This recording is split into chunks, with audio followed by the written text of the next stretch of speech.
Hello मियाँ जी। हाँ जी। कहाँ हो जी? आ गए मेरी झय्यम पड़ाका। मियाँ जी हाँ। मैं आपसे नमस्ते कर रही हूँ। खुश रहो खुश रहो। तुम्हार दुकान बाहे सौदा बिके, गहकी रोज आवे जाए। अच्छा। सास तुहार आंधर होए। हाँ। संजा सुबेरे बोरिया दुई बोरिया चाहे जेका खसकाए दियो, कोई जनबे न करे। टाइम बे टाइम हमहू तुहार चारा पानी करब, चले जा। मियाँ जी हाँ। ये चारा पानी क्या है? तुम नहीं समझोगी, समझने वाले समझ रहे हैं। इतनी बड़ी हो गई चारे पानी नहीं मैं लगते। नहीं समझती कुछ। नहीं समझती जी नहीं। दुनिया का समझाए दियो, चारा पानी नहीं समझ रहे हो। एक बार हमारे घर चलो, हम तुमको चारा पानी समझा देंगे। क्या तुम्हारे घर में क्या है? हमारे घर में? जी हाँ। हमारे घर में रजाई है, गद्दा है, हैंड पंप है, टुल्लू है। अच्छा। हाँ। मियाँ जी हाँ। आपके घर तो मैं चलूंगी। हाँ। पर ऐसे नहीं, फिर आप मेरे शहर का जवाब देंगे तब चलेंगे। मतलब तुम्हारे शहर का मैं जवाब दूंगा तब आप हमारे साथ चलोगे? जी हाँ।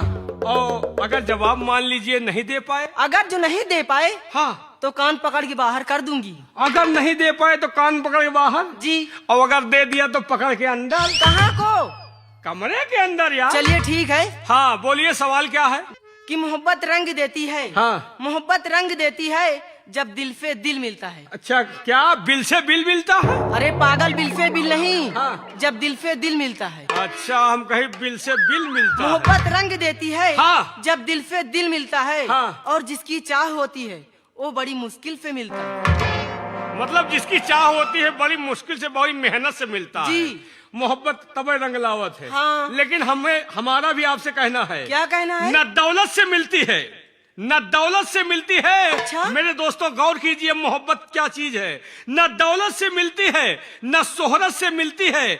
मोहब्बत मिलती है तो बड़ी किस्मत से मिलती है। किस्मत जिसकी अच्छी उसी को मोहब्बत मिलती है।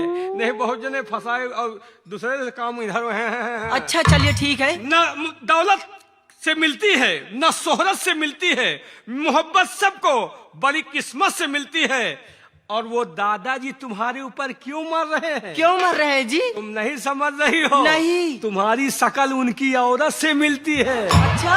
हाँ। कौन कहता है कि मोहब्बत बर्बाद करती है? अच्छा, कौन कहता है कि मोहब्बत बर्बाद करती है? अगर जो निभाने वाला मिल जाए तो दुनिया भी याद करती है। अच्छा। जी। मोहब्बत किसी की अमानत नहीं होती। हाँ। जैसे हमारी तुम्हारी मोहब्बत है। जी। कौनो जरूरी नहीं तुम हमारे साथे रहो। अच्छा। अच्छा लौंडा टपक जा, कहो वही के निपट जाओ, हम कह रही। मोहब्बत किसी की अमानत नहीं होती, अमानत में किसी की कयामत नहीं होती। जी। मोहब्बत किसी की अमानत नहीं होती, अमानत में किसी की कयामत नहीं होती। हाँ। और जिसे लग गया मोहब्बत, और मोहब्बत में कभी किसी की जमानत नहीं होती। अच्छा जी। हाँ। मेरी जवानी भी क्या जवानी है? तुम्हारी जवानी, तुहार जवानी आएगी नहरिया का पानी है। देख लो। तुम्हारी जवानी थोड़ा कहना क्या? दूर से बात करिए। नहीं दूरी से नहीं, नेरन से मौसम बने। बोलिए। मेरी जवानी भी क्या जवानी है? हाँ। जैसे दिल्ली की राजधानी। वारी दिल्ली, दिल्ली में तो ये प्रोग्राम ही चल रहा है गंगा कैसेट में हमारे पुनीत शर्मा जी के यहाँ। अच्छा जी। हाँ। मेरी जवानी भी क्या जवानी है? अच्छा। जैसे दिल्ली की राजधानी है। अच्छा। हजारों डूब गए समंदर में। हाँ। लेकिन पता लगा नहीं पाए किसमें कितना पानी है। मतलब को पता ही नहीं लगा पाई। जी। हाँ, गहरा समंदर कई जने डूबे हैं, वो था नहीं लगा। कितने जने डूबे, कितने उतर गए, इनका था नहीं। वाह दोस्त, तुम्हारी नदियाँ जो तुम्हारा समंदर है। अच्छा जी। तुम्हारी नदियाँ की कितनी सुबह सुबह धार है। हाँ। तुम्हारी नदियाँ की कितनी सुबह सुबह धार है जी। और हमें मालूम है कि तू सिंगापुर की पक्की छिनार है। ये क्या? तुम्हारी नदियाँ की कितनी सुबह सुबह धार है। हाँ। और हमें मालूम है कि तू सिंगापुर की पक्की छिनार है। अच्छा जी। और एक बात याद रखना। क्या? मैं माना कि तुम्हारी जवानी दिल्ली की राजधानी है। क्यों नहीं? मैं माना कि तुम्हारी जवानी दिल्ली की राजधानी है। जी? पता लगा लेना। हाँ? दिल्ली के बीचों बीच में कुतुब मीनार है। अच्छा। होगा नहीं देखोगा? नहीं। सवेरे ट्रेन पकड़ो दिखा देवे तुमको।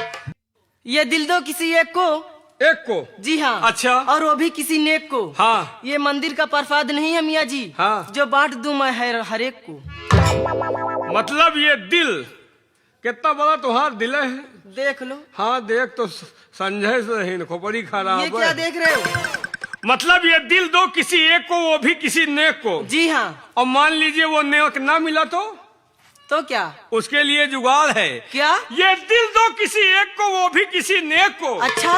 और जब तक वो नेक ना मिले, हाँ, जब तक वो नेक ना मिले ये सब बेकार बैठेगा। जब तक वो नेक ना मिले बात दो हर एक को। अच्छा जी।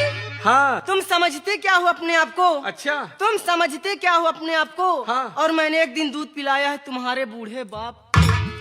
हमारे बप्पा के अम्मा आ गए हो, हमारे बूढ़े बाप को। जी। हमारे बाप को दूध पिलाया? अरे बाप रे, हमारे बाप को दूध पिलाया, क्या हिम्मत है तेरी। अच्छा। हमारे बाप को दूध पिलाया, क्या हिम्मत है तेरी। हाँ। और तुझको कल घर ले जाऊंगा। अच्छा। कल तुझको घर ले जाऊंगा क्योंकि तेरे पास है दूध की डेयरी। अच्छा? हाँ। मुस्कुराना तो हर एक लड़कियों की अदा है। अच्छा। और इसी अदा पे हर एक दीवाना फिदा है। अच्छा। और इसे जो प्यार समझ बैठे, हाँ, वही पक्का गधा है। समझ लो हो, मतलब मुस्कुराना का जो प्यार समझे वैसे लड़की है मुस्कुरा के फंसा दाव। क्यों नहीं? वैसे तुम मुस्कुराए हमका चबावत।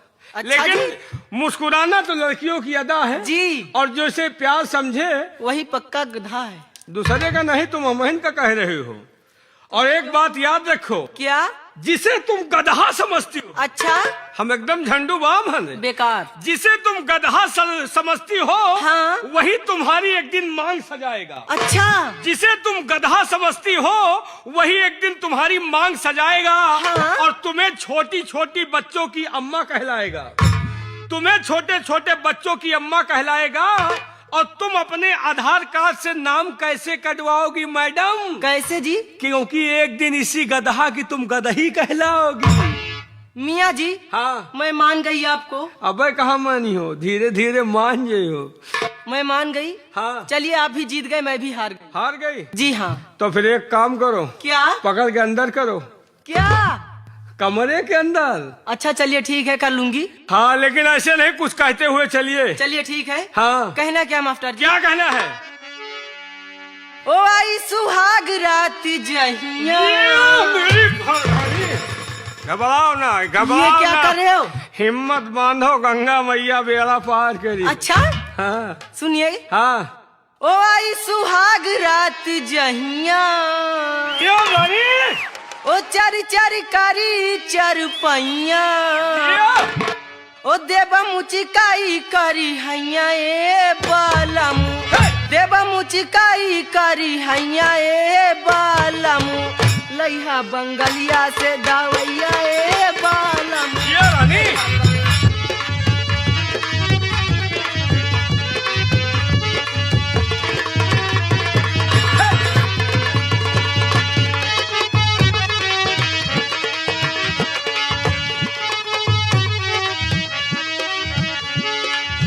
आई सुहाग रात जहिया।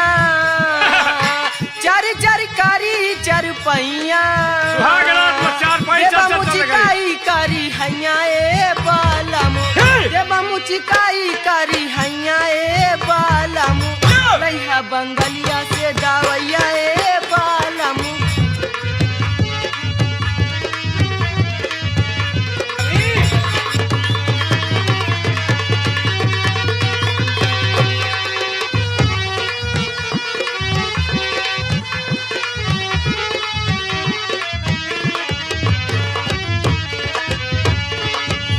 किसमिस बना देबा अंगूर जैसन देहिया। लगता विटामिन विटामिन खैबू जहिया। बहुत अच्छे।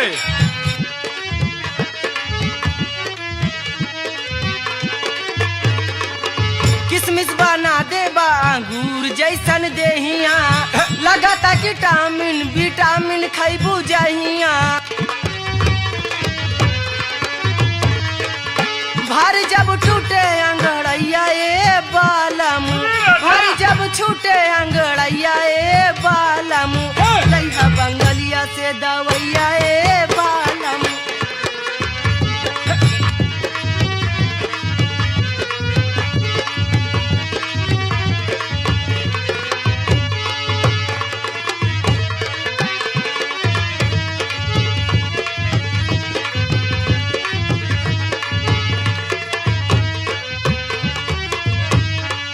बना दे बांगूर जैसन देहिया लगता विटामिन विटामिन खैबू जहिया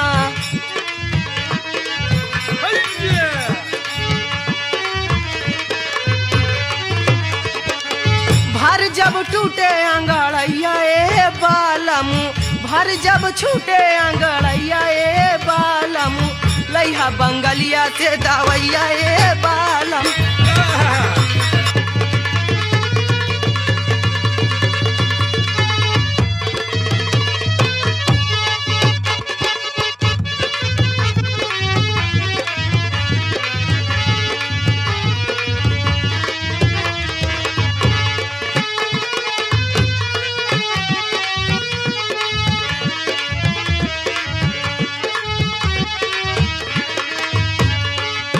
जब मैं आई सुहाग वाली रात रे उसने चुम्मा से किया शुरुआत रे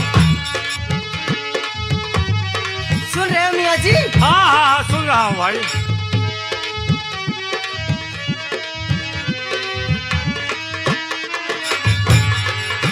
जब मैं आई सुहाग वाली रात रे उसने चुम्मा से किया शुरुआत रे किया शुरुआत रे पहले घुंघुटा उठाया फिर पेट पे सुताया फिर कमर में गारद दिया रात दिया बूता के किया क्या क्या किया